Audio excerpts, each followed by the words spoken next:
परमेश्वर के बारे में आपकी कुछ अपनी धारणा हो सकती है, लेकिन मैं इस वीडियो के माध्यम से सच्चे परमेश्वर के बारे में बताना चाहता हूँ। आप चाहे कोई भी धर्म के हो, कृपया अपने धर्म का चश्मा हटाकर इस वीडियो को देखें। मैं फिलिप, इस वीडियो में आपका स्वागत करता हूँ। दुनिया के इतिहास में परमेश्वर कैसा है इसकी कुछ अवधारणा लोगों ने बनाई है। कुछ लोगों ने यह मान लिया है कि मौसम पर परमेश्वर का नियंत्रण है, इसलिए उन्होंने बिजली छोड़ते हुए तूफान देवता की छवि बनाई, जैसे कनान में बाल की पूजा। कुछ लोगों ने यह मान लिया कि परमेश्वर बहुत शक्तिशाली है, इसलिए उन्होंने सूर्य की पूजा की, जैसे मिस्र में लोग सूर्य को देवता बनाकर पूजा करते हैं। कुछ लोगों ने मान लिया कि परमेश्वर हर जगह है, इसलिए उन्होंने हर एक वस्तु की पूजा की। जो कुछ हम अपनी आंखों से देख सकते हैं वो हर चीज़, जैसे स्टोइक मत मानने वाले सर्वेश्वरवाद। कुछ लोगों ने मान लिया कि परमेश्वर अज्ञात है, हम उन्हें नहीं जान सकते, इसलिए वे अज्ञेयवाद की ओर मुड़ गए। प्रेरितों 17:23 में पौलुस कहता है, क्योंकि मैं फिरते हुए जब तुम्हारी पूजने की वस्तुओं को देख रहा था तो एक ऐसी वेदी भी पाई जिस पर लिखा था, अनजाने ईश्वर के लिए। इसलिए जिसे तुम बिना जाने पूजते हो, मैं तुम्हें उसका समाचार सुनाता हूँ। तो पौलुस यहाँ एथेंस के लोगों को सच्चे परमेश्वर के बारे में बताता है। हाँ, परमेश्वर मौसम पर नियंत्रण रखते हैं, लेकिन वो और भी कुछ बातों में अपना नियंत्रण रखते हैं। वह शक्तिशाली है, लेकिन वे सूर्य से कई अधिक शक्तिशाली है। हाँ, वे हर जगह है, लेकिन वे हर एक वस्तु से परे है। हर एक वस्तु परमेश्वर ने बनाई है उनकी अपनी महिमा के लिए। परमेश्वर के बारे में हम सब कुछ नहीं समझते, लेकिन हमें जितनी आवश्यकता है वह सब कुछ परमेश्वर ने बाइबल में प्रकट किया है। भजन संहिता 46:10 में लिखा है, चुप हो जाओ और जान लो कि मैं ही परमेश्वर हूँ।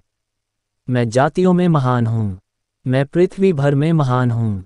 नॉर्मन गीसलर और फ्रैंक ट्यूरेक ने अपनी पुस्तक I don't have enough faith to be an atheist में लिखा है कि सत्य की खोज की जाती है, आविष्कार नहीं। इसका अस्तित्व किसी के भी ज्ञान से स्वतंत्र है। गुरुत्वाकर्षण न्यूटन से पहले अस्तित्व में था। न्यूटन ने तो बस गुरुत्वाकर्षण की खोज की थी। यदि कोई बात सत्य है तो वह सभी लोगों के लिए, सभी स्थानों पर, हर समय सत्य है। 2+2 4 होते हैं। ये हर किसी के लिए, हर जगह, हर समय 4 ही है। ये सत्य को बदला नहीं जा सकता। सत्य बदलता नहीं है, भले ही सत्य के बारे में हमारी मान्यताएं बदल जाती हैं। जब हमने विश्वास करना शुरू किया कि पृथ्वी चपटी के बजाय गोल है, तो पृथ्वी के बारे में सच्चाई नहीं बदली, केवल पृथ्वी के बारे में हमारी धारणा बदल गई। पृथ्वी तो पहले से ही गोल थी।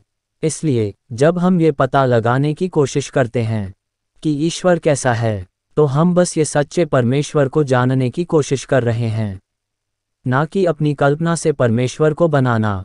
सबसे पहले, परमेश्वर मौजूद है। बाइबल कभी भी परमेश्वर के अस्तित्व पे तर्क नहीं करती।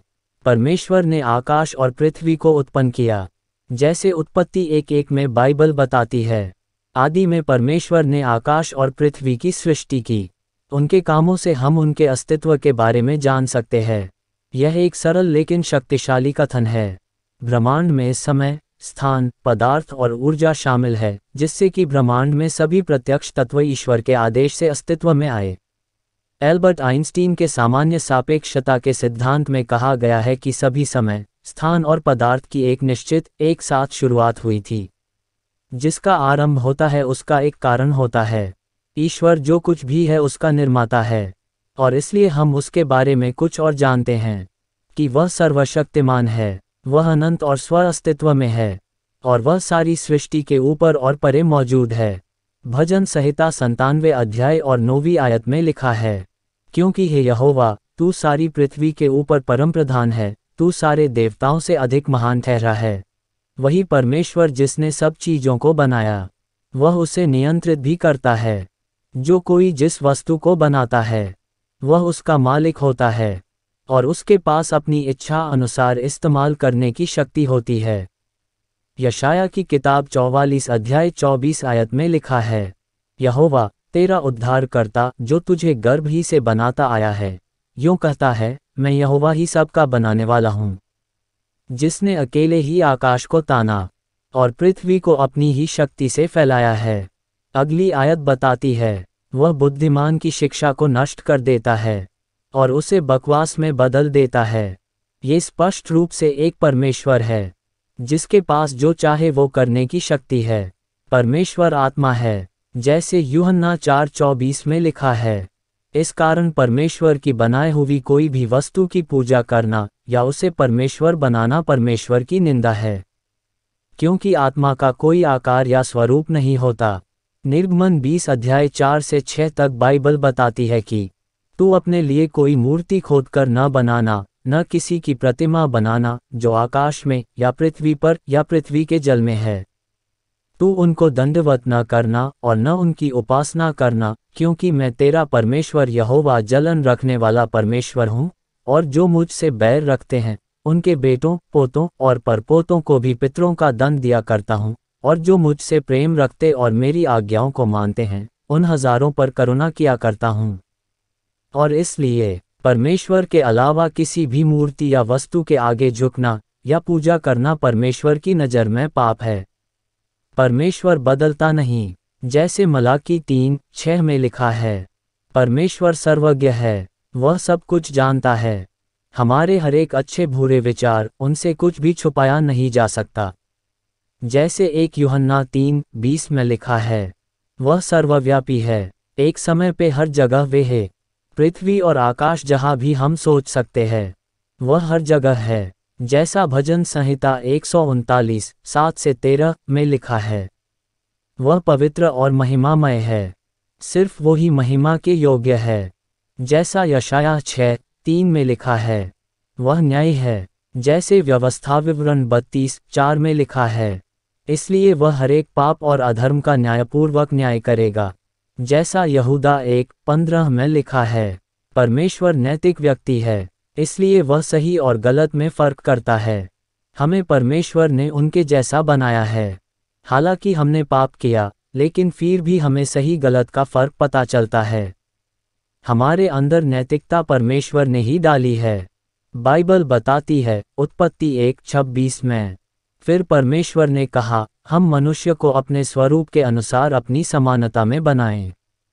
जब प्रभु यीशु इस दुनिया में आए, तब हमें उन्होंने पिता परमेश्वर को दिखाया।